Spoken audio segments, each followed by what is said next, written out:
She had $47 in her checking account. Not because she lost her job, not because of a medical emergency, not because the economy crashed on her. She had $47 in her checking account the day after she got paid. Let that sink in for a second. $72,000 a year. That's $6,000 a month hitting her bank account. And within 30 days, every single time, it was gone. Not to bills she couldn't avoid, not to debt she was fighting, it was just gone. Restaurants, subscriptions, things she didn't even remember buying. A closet full of clothes with the tag still on. Her name is Destiny. And when I tell you she is one of the smartest, most hard-working women I have ever come across, I mean that. She had 2 degrees.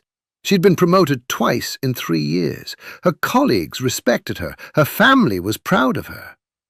But every month, $47. Here's what nobody told Destiny, and what nobody has probably told you either. The reason she was broke had nothing to do with math. It had nothing to do with budgets or spreadsheets or not knowing that she should have an emergency fund. She was broke because of her relationship with money. And real talk, most people watching this right now are in the same situation. You might be making more, you might be making less, but if money still feels like something that happens to you instead of something you control, this video is going to change the way you see your entire financial life. We're going to go deep today, not surface level, cut your Starbucks deep. I'm talking about the psychological roots of why you spend, save, avoid, or sabotage your own money, and the blueprint to rewire all of it. For good. Hit that subscribe button right now. We drop new videos every Wednesday and Saturday here on STM Motivations. Hit the like button, and if you know someone going through a tough stretch right now, financially or mentally, share this with them. Sometimes the most powerful thing you can do for someone you love is put the right information in front of them at the right time.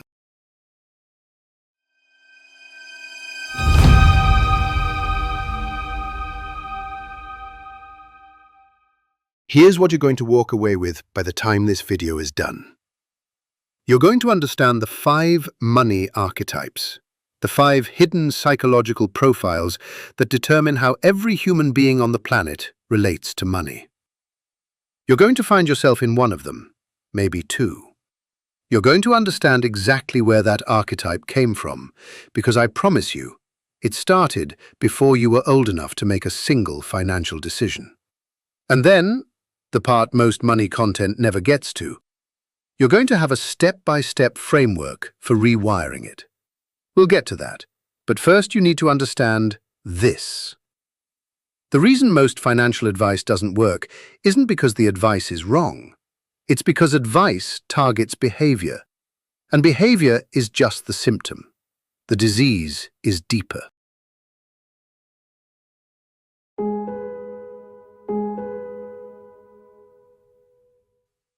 Let me ask you something nobody ever asks in a money conversation. What is your earliest memory involving money? Not your first paycheck, not the first time you bought something. I mean the first time you felt something when money was involved. Maybe it was watching your parents fight about bills at the kitchen table. Maybe it was being told, "We can't afford that," so many times that you stopped asking. Maybe it was watching a parent spend money like it was going out of style and feeling a kind of reckless freedom in that. Maybe it was silence. Money was just never talked about in your house. Not once. Not ever. Like it was something shameful or private or dangerous. Whatever that moment was, that's where your money relationship was born. Here's the science behind this. According to research from Cambridge University, your money habits as an adult are largely formed by the age of 7. 7 years old. You hadn't earned a single dollar. You hadn't paid a single bill. but your brain had already absorbed thousands of tiny data points about what money meant, how it felt, and what role it would play in your identity. Those data points came from watching, from overhearing, from the energy in the room when the subject of money came up. And then those data points hardwired themselves into what psychologists call your financial blueprint, the operating system running underneath everything. And most people go their entire lives without ever looking at the code. Destiny's blueprint? She grew up in a household where her mother worked 2 jobs her entire childhood. Money was always tight, always stressed, always something that caused pain. So somewhere deep in Destiny's brain, money got linked to suffering. And when she finally started making real money, good money, her subconscious mind had one job: get rid of it before it can cause pain again. That's why the $47 wasn't a budgeting problem. It was a survival response. We'll get to that, but first you need to understand this. There isn't just one version of a broken money relationship. There are 5, and each one has its own origin story, its own triggers, and its own specific rewire strategy.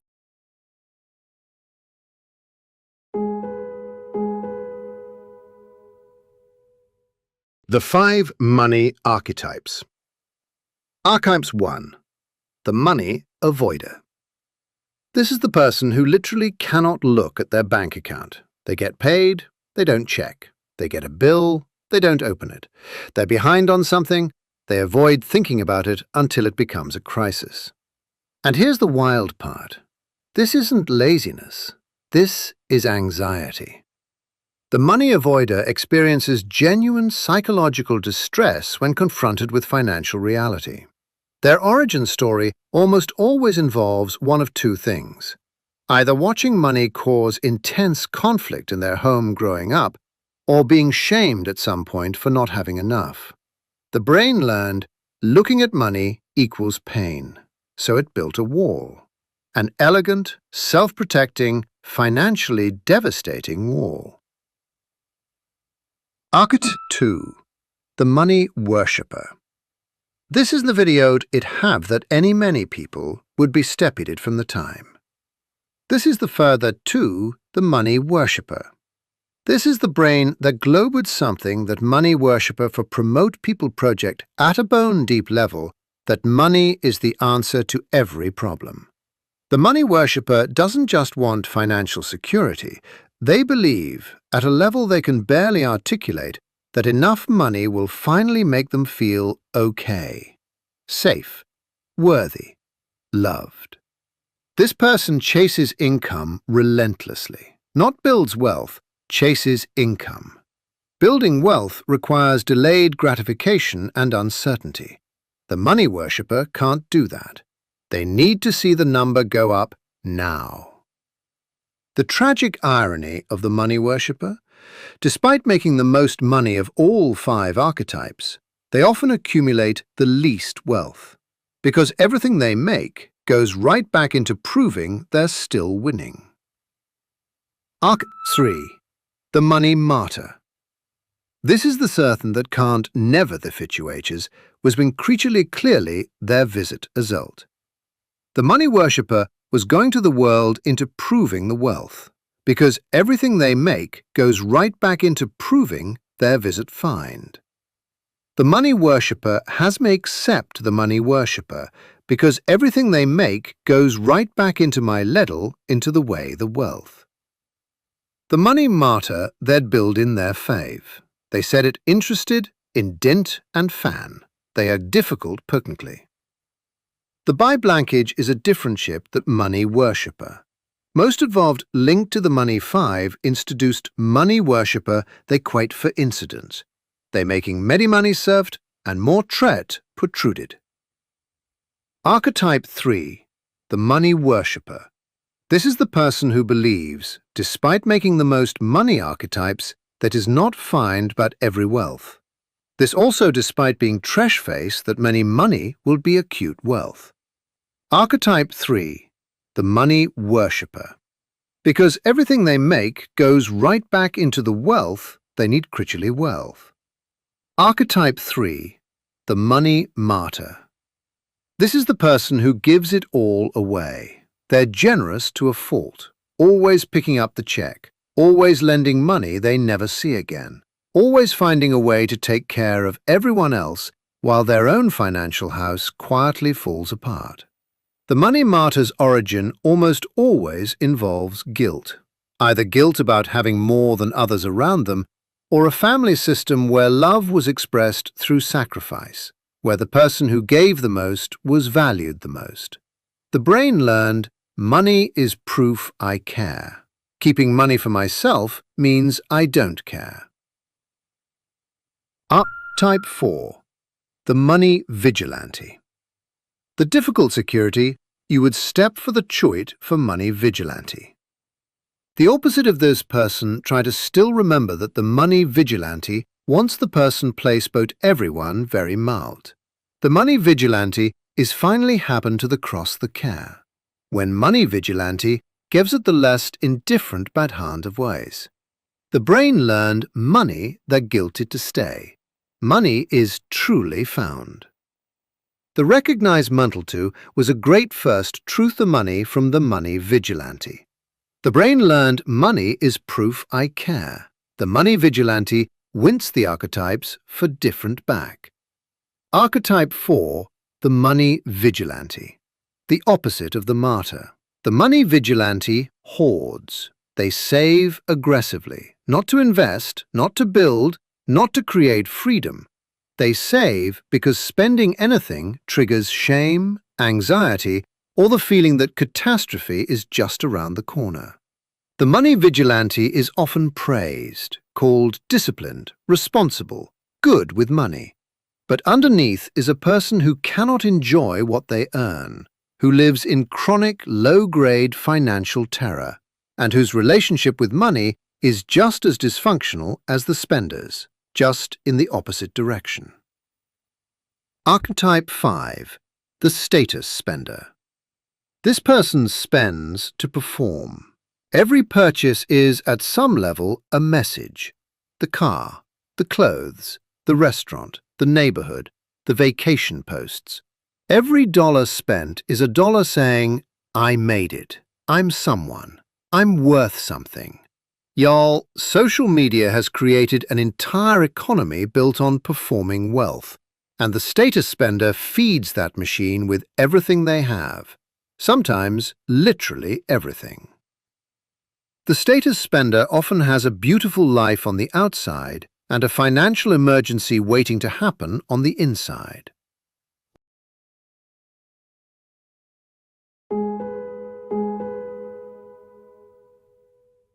Finding yourself. Now I want you to pause for a moment. Which one hit you, or which two? Because most people are a blend, a primary archetype with traces of a secondary one. And before you move to the next part of this video, I want you to really sit with this, not just intellectually, emotionally. Because here's what I know about the human mind. You cannot change a story you haven't acknowledged. You cannot rewire a pattern you're still calling just how I am. The first step to a different money relationship isn't a budget, it's honesty. What did money feel like in your house growing up? Was it a source of conflict, of shame, of status, of silence? Did your parents fight about it? Did one of them use it as control? Did someone you looked up to lose everything, and did that terrify you? Whatever the answer is, that's data. That's the beginning of your blueprint. And that blueprint has been running your financial life on autopilot since before you were old enough to read. We'll get to that. But first you need to understand this. Knowing your archetype is powerful. But knowing the archetype is not the rewire. Lots of people can self-diagnose their problems all day long and still not change. The magic isn't in the label. The magic is in what comes next.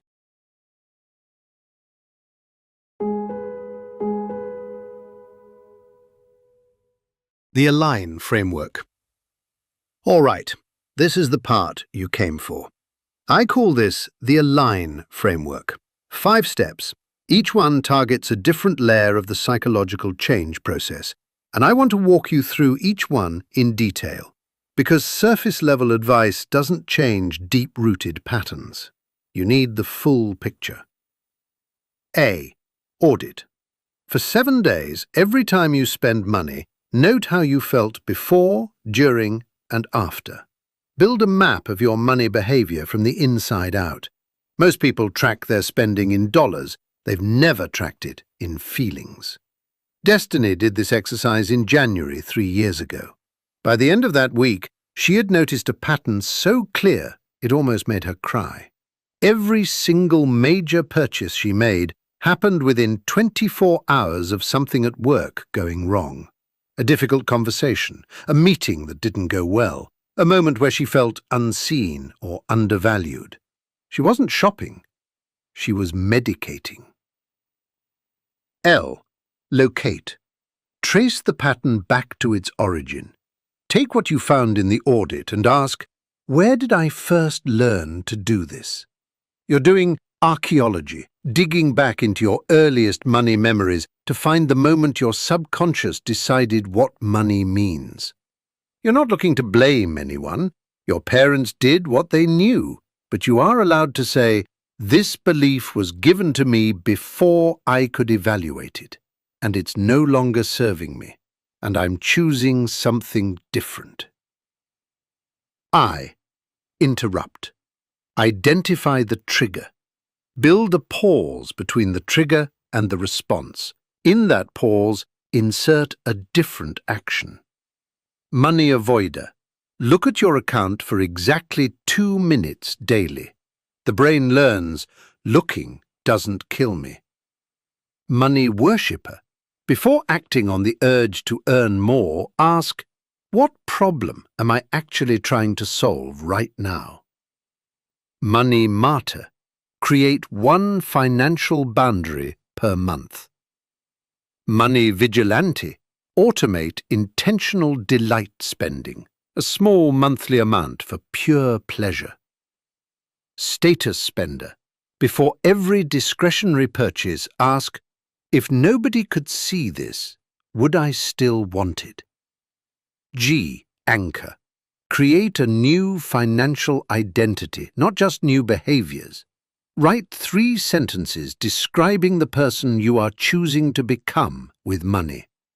I am someone who looks at my finances with honesty and without shame. I am someone who spends intentionally, in alignment with what actually matters to me. I am someone who builds wealth not to prove anything, but because I deserve security and freedom. Read them every morning for 21 days. The resistance you feel writing them is your old financial identity defending itself. Write them anyway. N. Navigate. Build a financial structure that supports your new identity, not one that fights your human psychology.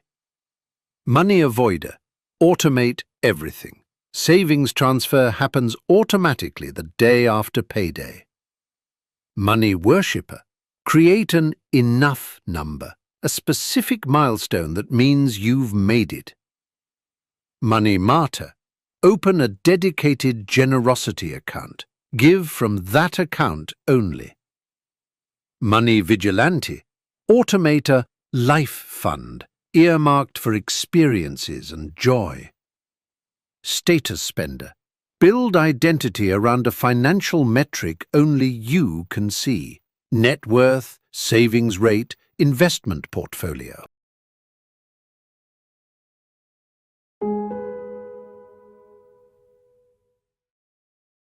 The comeback. Let me tell you what happened to Destiny. She didn't turn her financial life around overnight, and I want to be real with you about that, because the transformation videos that promise a 90-day total money makeover are setting you up for disappointment. This is slower work, and it is worth every minute. Destiny started with the audit, the emotional spending journal. 3 months of data. What she found devastated her at first. Not because it was shameful, but because it was so clear, so undeniable.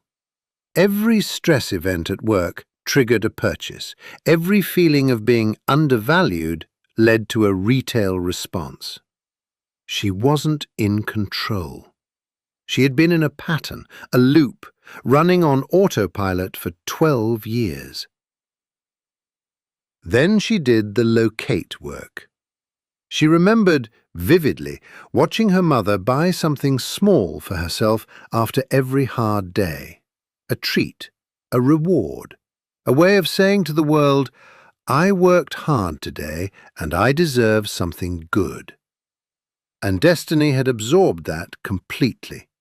She had turned her mother's quiet self-compassion into a $6,000 a month spending habit.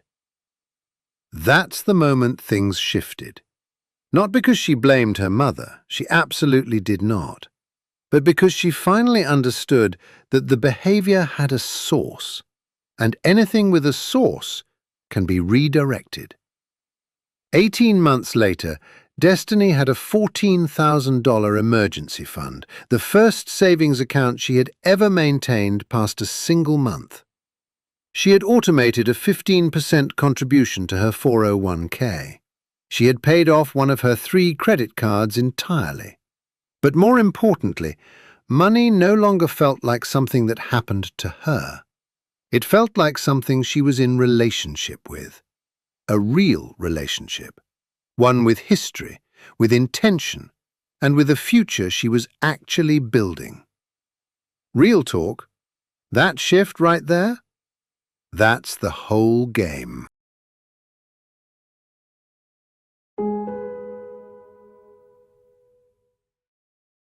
The spark. Here's what I want you to take away from everything we've covered today. You are not bad with money. You are not undisciplined. You are not irresponsible.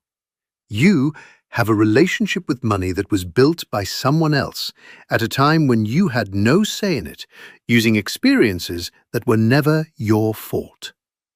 That relationship has been running your financial life like background software, silent, invisible, and extraordinarily powerful.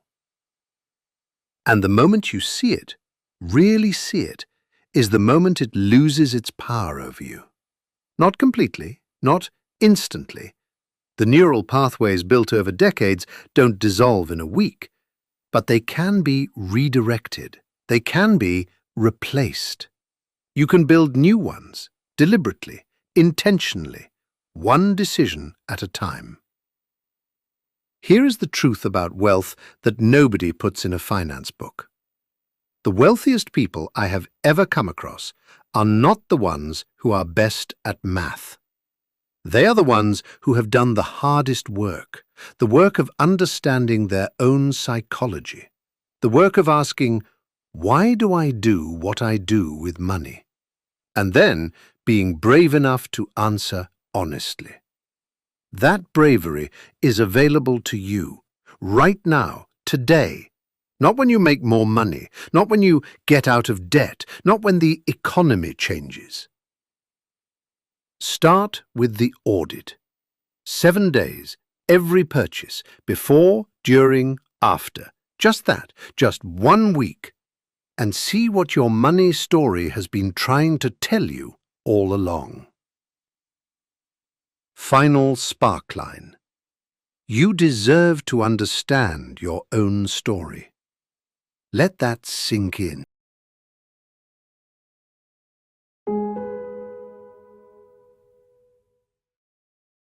If this video hit different for you, if you felt something watching this, if you recognized yourself in one of those 5 archetypes, you're going to want to watch our video on the generational wealth blueprint next.